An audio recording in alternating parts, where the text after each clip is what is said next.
사랑해 주님 감사합니다. 오늘 주님 앞에 함께 말씀 나눌 수 있도록 인도해 주심에 감사합니다. 어린이 주일 맞이하여서 또 헌화식이 있는 예배에서 우리 하나님 아버지 말씀 나눌 때에 우리 자녀 세대에 대한 하나님의 마음을 함께 품고 위하여 기도하는 저희 모두가 되게 하여 주시옵소서. 설교의 시종을 주께 의탁합니다. 존귀하신 예수님 이름으로 기도드렸습니다. 아멘. 본문 말씀 저희가 함께 읽겠습니다. 어린아이처럼 받으라. 부제가 있어요.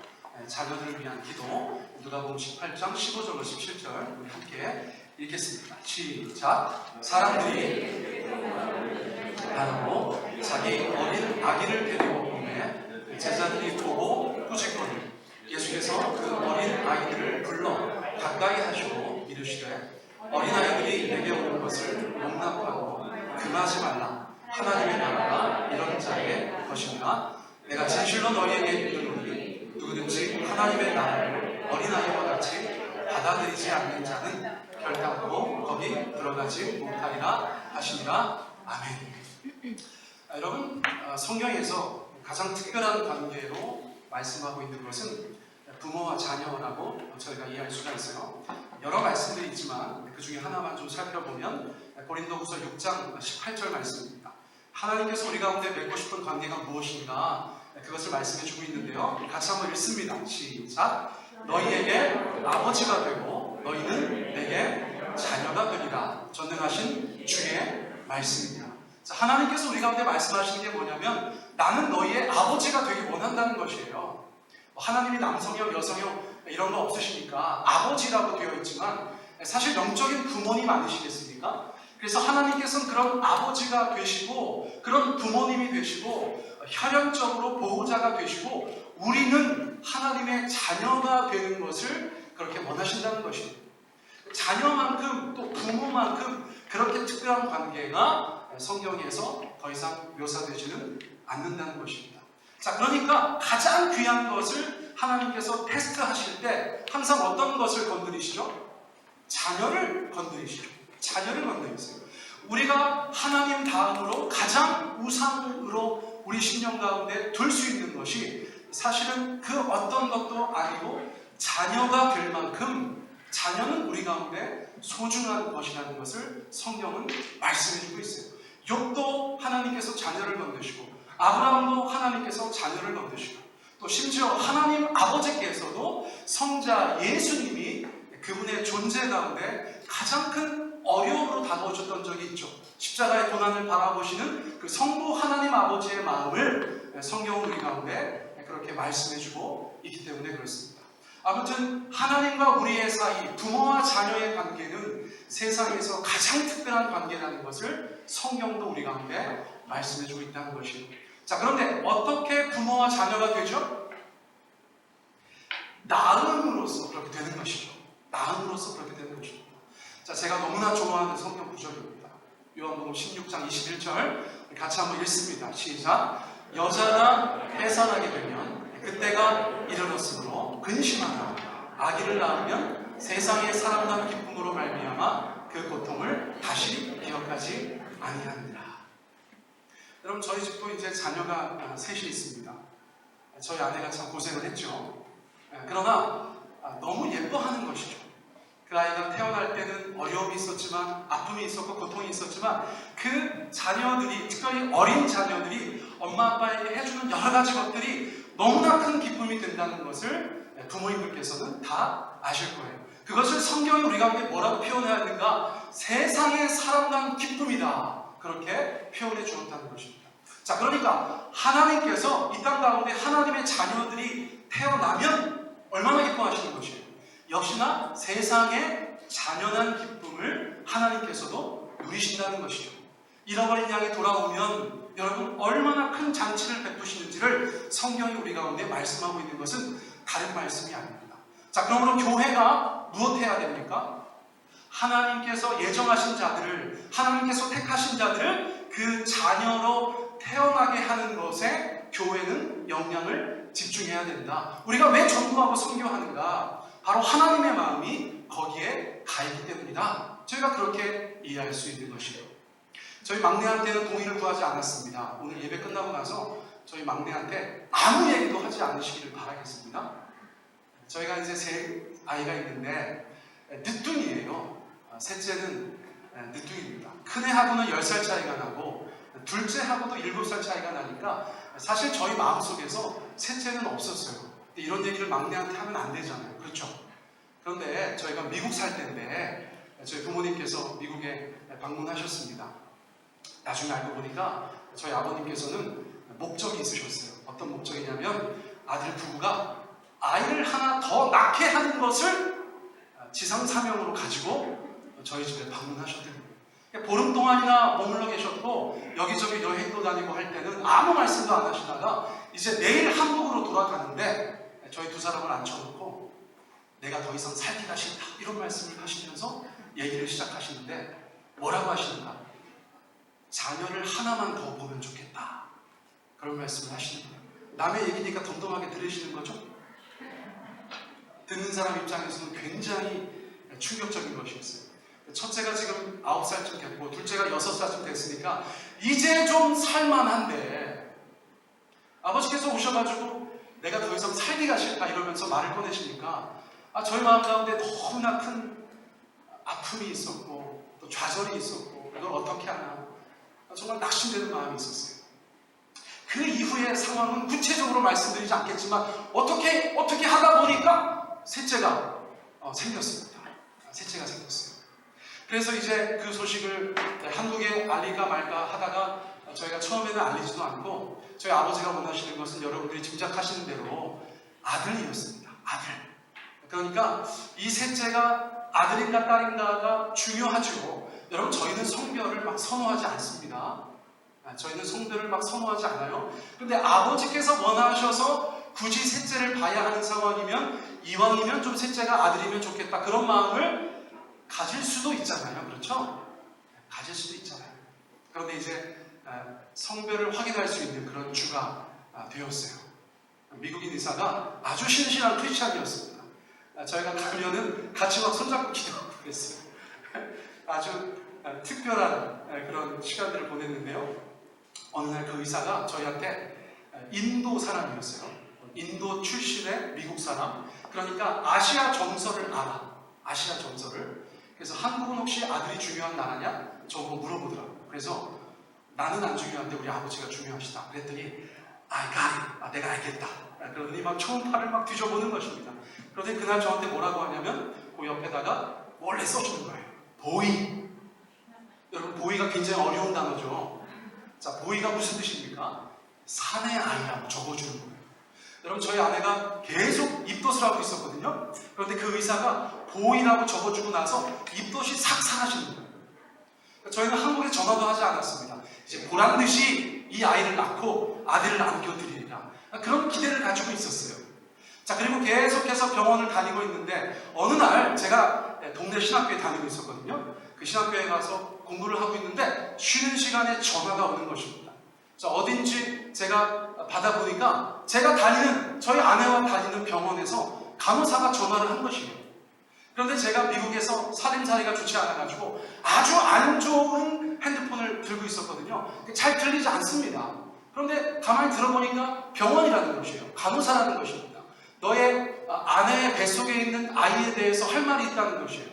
그래서 해보라고, 좀만 크게 얘기해달라고, 또렷또렷하게 얘기해달라고 그러는데 이런저런 얘기를 막 하면서 뭐라고 하느냐면 지금 너의 아내의 뱃속에 있는 아이가 장애아일 확률이 굉장히 높다는 것입니다. 여러분 제가 그 전화를 받고 나서 얼마나 마음이 어려웠겠어요. 여러분 저희가 장애아라도 하나님 앞에 잘 키워야 되는 줄 믿습니다만 어쨌거나 임신된 아이가 장애가 있을 확률이 굉장히 높다고 하는데 그게 당장 기쁜 소식이 될 수는 없잖아요. 제가 그 전화를 끊고 나가지고 너무나 마음이 혼란스러웠어요. 집에 가서 아내한테 어떻게 얘기하나. 집에 가는 길이 10분이면 되는데 너무 멀리 느껴지는 거예요. 그 집에 도착해가지고 평소와 표정이 다르니까 저희 아내가 그것에 대해서 자꾸 묻는 것입니다. 여보 무슨 일 있었어? 학교에서 무슨 일 있었어? 제가 어쩔 수 없이 얘기를 할 수밖에 없었어요. 병원에서 전화가 왔는데 셋째가 장애의 확률이 굉장히 높대. 다운 증후군을 얘기했어요. 그래서 좀 정밀 검사를 받아야겠대. 가까운 시일 내에 병원에 좀 왔으면 한다는 거야. 그 얘기를 했더니 아내도 이제 뭐 너무 힘든 거죠. 너무 힘든 것입니다. 자, 그게 정확하게 어느 정도 기간이었는지 저희가 기억하지는 못하지만 최소한 일주일 그리고 2주일 정도 그런 시간들을 저희가 보낼 수밖에 없었어요. 계속 기도했고 한국에도 약간 그 소식을 비쳤고 또 주변에 여러 사람들한테 기도 제목을 부탁하는 그런 시간이 있었어요. 하루하루가 정말 힘들고 하나님을 바라볼 수밖에 없는 그런 시간들을 보냈어요. 아버지가 아들을 원하셔서 셋째를 가졌고 그 셋째가 아들이라는 소식이 있어서 기뻐하고 있었는데 아들이고 딸이고를 떠나서 장애의 확률이 높다니까 우리가 그 앞에서 좌절하는 모습을 보게 되고 저희들도 적잖이 스스로에 대해서도 실망하게 됐어요. 자, 그래서 어쨌거나 병원에서 요구하는 대로 정밀검사를 다 받았습니다. 그리고 마지막 정밀검사가 뭐냐면 3D 초음파, 3D 초음파를 하라는 것입니다. 다음 증후군이 있는 아이들은 7가지 정도 특이사항이 보인다는 거예요. 3D 초음파에서. 그래서 그것을 검사하러 이제 병원에 갔습니다. 그런데 여의사가 이제 저희들을 이제 눕혀놓고 저희들을 눕혀놓은 건 아니고 말이 잘못 나왔습니다. 저희 아내를 눕혀놓고 이제 남산만한 배에다가 남산만하지도 않았네요. 죄송합니다. 지금 제가 참 헷갈려가지고요. 임신 초기니까 그래가지고 이렇게 막 3D 초음파를 하는데 7가지를 하나하나 체크하는 거예요. 첫 번째 거는 아닌 것 같다. 두 번째 것도 아닌 것 같다. 세 번째 것도 아닌 것 같다. 네 번째, 다섯 번째, 여섯 번째, 7번째 마지막 거를 딱 체크하더니 아이가 장애가 아니다. 그렇게 얘기하는 거예요. 그 순간 너무 기쁜 거죠. 정말 저희 아내가 무슨 일종의 작은 복음을 들은 것처럼 너무나 기뻐했습니다. 그 의사한테 제가 얼마나 땡큐를 많이 했는지 몰라요. 땡큐 굉장히 많이 했죠. 자, 그런데 갑자기 그때 뭐라고 하냐면 그 의사가 혹시 너네 뱃속에 있는 아이가 아들인지 딸인지 알아? 저희한테 물어보더라고요. 그래서 예전에 들은 얘기가 있는데 아들이라고 했다. 그런데 시간이 지났고 이게 3D 초음파니까 한번 확인해 줄 수 있으면 확인해 달라고 그랬어요. 저희는 뭐 아들이라고 확신하고 있었죠. 근데 그 백인 여의사가 내가 봐줄게 하더니 막 보다가 갑자기 축하해 공주야 이렇게 저한테 얘기를 하는데 여러분 저희가 사실은 아들을 아버지 때문에 희망하고 있었지만 이 아이가 장애의 확률이 굉장히 높다는 이야기를 듣고 건강하기만 하면 좋겠다는 생각을 가지고 있었기에 그 여의사가 저희한테 너희들의 셋째가 공주다라고 얘기하는 순간에 조금도 실망되지 않는 것을 저희가 알게 되었어요. 여러분 더 중요한 것을 생각할 때 그보다 못한 것들은 아무 문제가 아니라는 것을 저희가 알게 되었다는 것을 말씀드리는 거예요. 자녀들을 키움에 있어서 여러분 자꾸 욕심이 생기시죠? 우리가 자녀들을 키우다 보면 자꾸 욕심이 생길 수가 있어요. 그런데 가장 중요한 것을 그 앞에다가 가져다 두면 여러분 그 모든 주제들은 다 힘을 잃는다는 것을 저희가 알게 되는 것입니다. 여러분 지금 저희 셋째가 얼마나 말썽을 많이 부르는 줄 아세요? 그럼에도 불구하고 항상 전화를 생각합니다. 그 아이가 건강하고 우리의 세 번째 딸이 된다는 것을 알았던 당시에 그 기쁨은 어떤 것과도 바꿀 수 없는 것입니다. 여러분 그러므로 우리는 그 자녀들을 사랑하고 그 자녀들을 용납하고 그 자녀들을 위해서 기도하는 것이라고 말할 수가 있죠. 자, 그렇게 여러분들 가정마다 하나하나 자녀들이 모두 다 사연이 없는 집이 없어요. 오늘 헌화식 하는 집들도 대단한 사연들이 있다는 것을 여러분께서 아셔야 돼요. 그런 사연들을 가지고 뱃속에서 세상으로 내어놓았는데 여러분 세상은 그 자녀들에 대해서 조금도 호락호락하지 않습니다. 오늘 누가복음 18장 15절 말씀 우리 같이 한번 읽기 원합니다. 읽습니다. 시작. 사람들이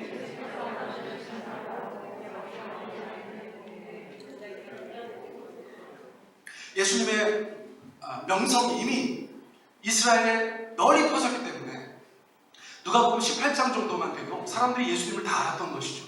자, 그래서 사람들이 예수님께 만져주심을 바라고 자기 어린 아기들을 데리고 왔다는 것이죠. 자, 그런데 놀라운 것은 무엇입니까? 누가 꾸짖었어요? 제자들이 꾸짖었다는 거예요. 야, 니네 여기가 어디라고 애들 데리고 왔어? 이렇게 꾸짖었다는 것입니다. 자, 우리가 무엇을 알 수 있냐면 그때 그 시대는 예수님의 제자든 예수님의 제자가 아니든 어떤 통념을 가지고 있었다는 것이에요. 그 시대가 가지고 있었던 생각은 뭐냐면 어린 아기들은 조금 더 중요하지 않다는 생각을 하고 있었다는 것입니다. 당시의 많은 문헌들을 보아도, 당시의 많은 기록들을 보아도 어린아이들, 어린이, 청소년들은 조금 더 중요한 존재들이 아니었다는 것이에요.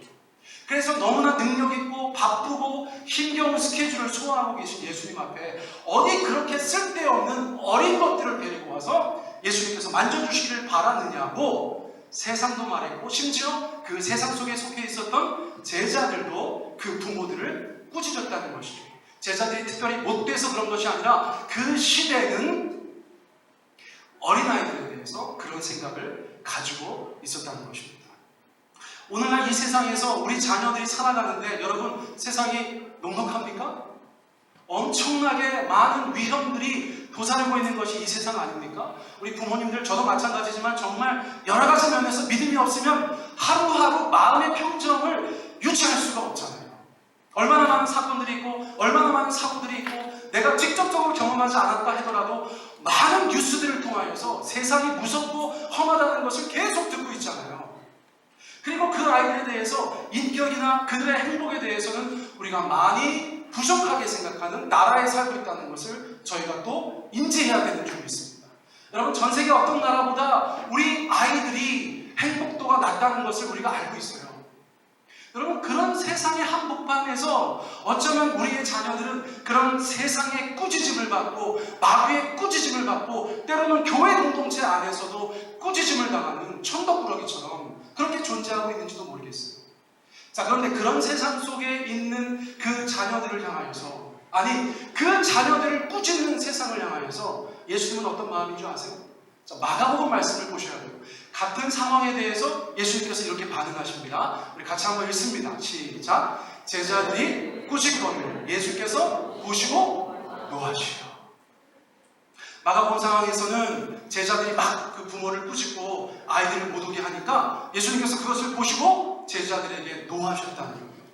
자, 예수님께서 노하셨다는 것은 어떤 뜻을 가지고 있습니까? 예수님은 그 제자들의 반응에 동의하지 않으신다는 거예요.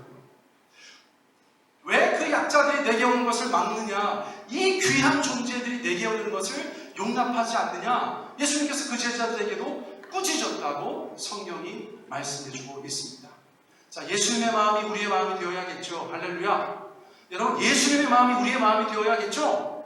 우리의 아이들이 행복하고 우리의 아이들이 인격으로 대접받고 우리의 아이들이 교회 안에서 아주 행복하게 잘 자라갈 수 있도록 우리 앞선 세대가 그 모든 것들을 잘 감당해 줘야 된다는 그런 영적인 교훈을 저희가 얻게 되는 것입니다. 자, 그래서 예수님의 마음을 저희가 기억할 때 여러분, 오늘의 본문에서 한 3가지 정도 저희가 기도 제목을 건져내기를 원합니다. 자, 조금은 억지스럽다고 생각하실 수 있지만 저는 이것들이 기도 제목으로 보여요. 자, 우리의 기도 하나, 첫 번째 기도 제목은 무엇이 되어야 되는가? 자, 누가복음 18장 16절 말씀을 저희가 다시 한번 읽습니다. 시작. 예수께서 그 어린아이들을 불러 가까이 하시고 이르시되 어린아이들이 내게 오는 것을 용납하고 금하지 말라. 어린아이들만 얘기하니까 애들 다 키워보신 분들은 설교를 집중 안 하시나? 아니죠. 우리 자녀 세대에 대한 똑같은 기도 제목이 되어야 한다는 것이에요. 자, 첫 번째 기도 제목은 무엇이냐면 예수님, 우리 자녀들을 불러서 가까이 해주세요. 우리 자녀들을 불러서 가까이 해주세요. 여러분, 우리가 누구의 부르심에 응답받고 누구에게 가까이 가느냐에 따라서 우리의 인생의 많은 부분들이 결정되어진다고 저희가 믿고 있습니다. 여러분, 요즘에 저희가 매일 성경에서 잠언 말씀을 묵상하고 있잖아요. 자, 잠언 말씀에 보면 자꾸 누가 부릅니다. 사람들이 인생을 살아갈 때 자꾸 누가 불러요. 누가 부릅니까? 때로는 아주 음란한 여자가 부르기도 하고 때로는 지혜가 부르기도 합니다. 그런데 누구의 부름에 응답하고 가까이 가냐에 따라서 우리의 인생이 결정지어진다는 것이 잠언의 핵심적인 메시지예요. 우리가 인생의 여정을 걸어갈 때 부름이 있습니다. 나와 가까이 하자는 그런 요청이 있습니다. 그럴 때 우리의 자녀들이 어떤 부름에 응답받고 누구와 어떤 상황과 가까이 지내는 것인가? 여러분, 이것이 우리의 기도 제목이 되어야 한다는 것이에요. 여러분, 이것을 첫 번째 기도의 제목으로 놓고 기도하시기를 바랍니다. 하나님 아버지, 주께서 우리 아들을 불러주십시오. 주께서 우리 자녀를 불러주십시오. 목사 삼아주시고 선교사 삼아주시고 그런 얘기가 아니라 우리 사랑하는 자녀를 부르셔서 가까이 해주세요. 주님께서 말씀하신 것처럼 용납하고 금하지 말라고 하셨으니까 주님, 우리 자녀들을 불러서 가까이 해주세요. 여러분, 그것을 우리가 처음으로 기도해야 되는 줄 믿습니다. 자, 우리의 기도 두 번째가 있어요. 누가복음 18장 15절에서 저희가 조금 건져보았는데요. 같이 한번 읽어볼까요? 사람들이 시작.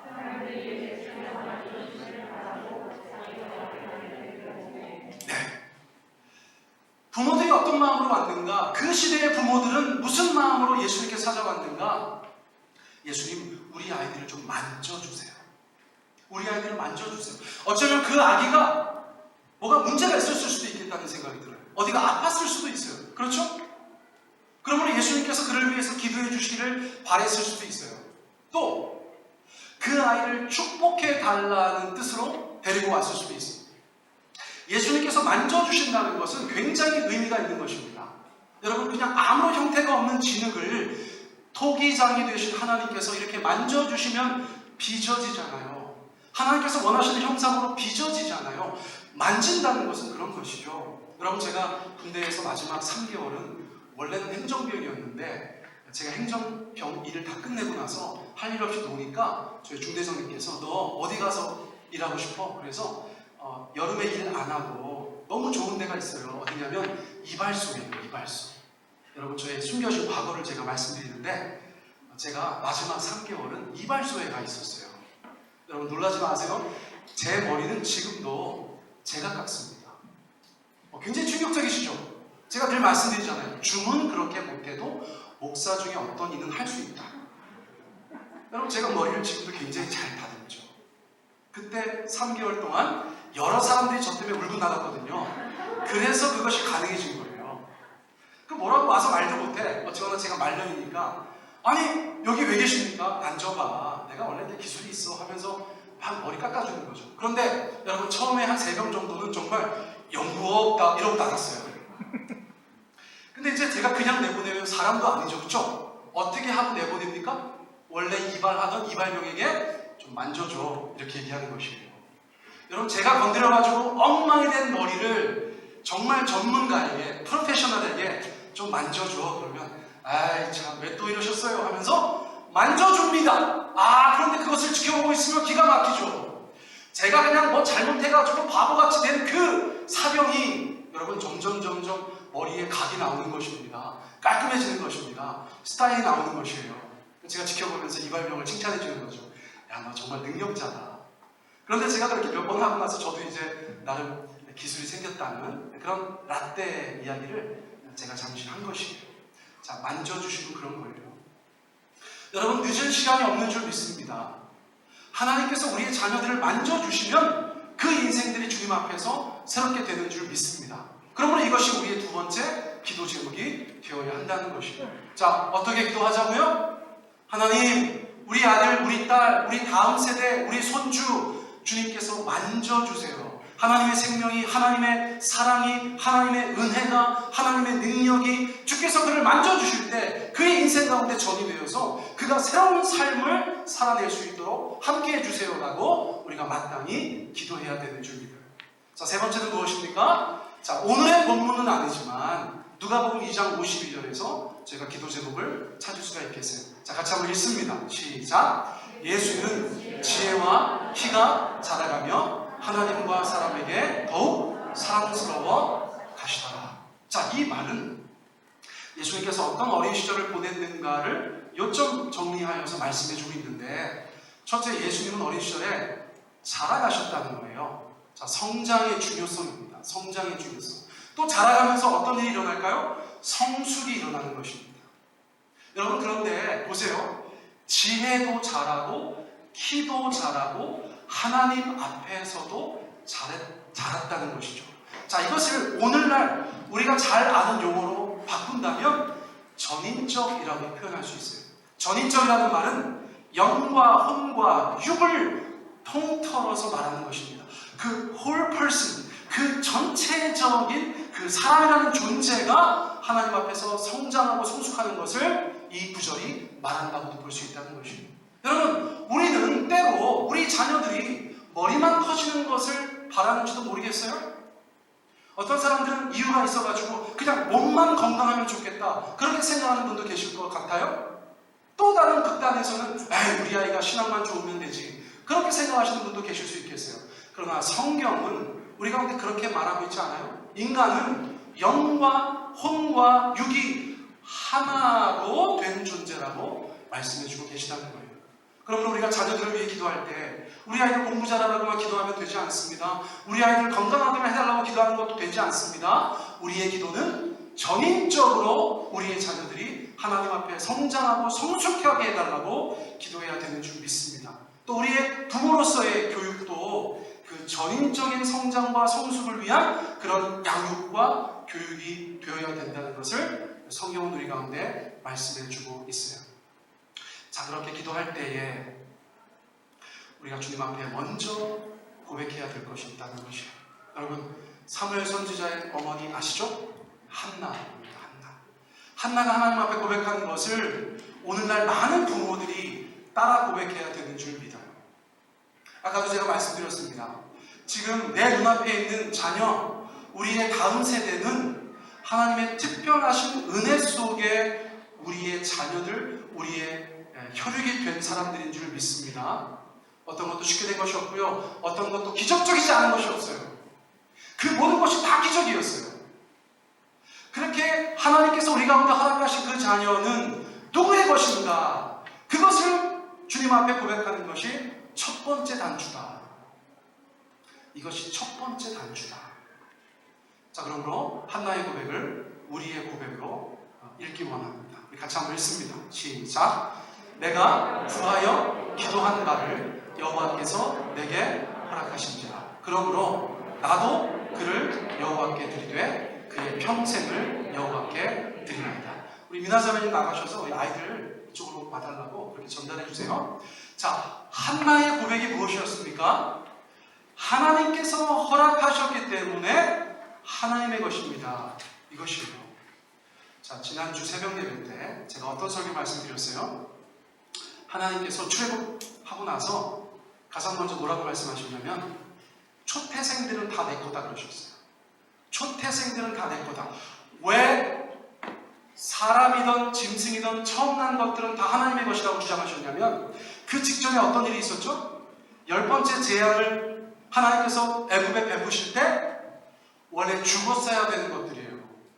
그런데 하나님께서 그 어린 양의 피로 그들을 보호하시고 구원하셔서 살리셨잖아요.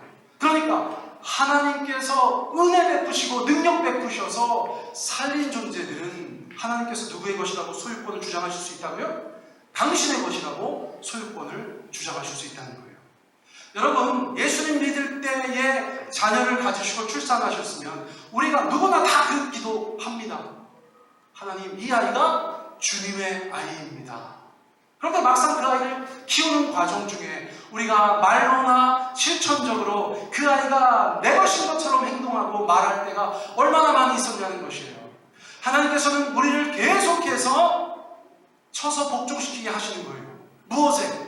네 자식이 아니다, 내 자식이다 라는 것을 주님께서 우리 가운데 계속해서 말씀해 주신다는 거예요. 사랑하는 성도님들, 특별히 부모님들, 여러분 그것을 분명히 기억하셔야 돼요. 여러분, 우리가 내려놓아야 합니다. 더 이상 내 품 안의 자식이 아니에요.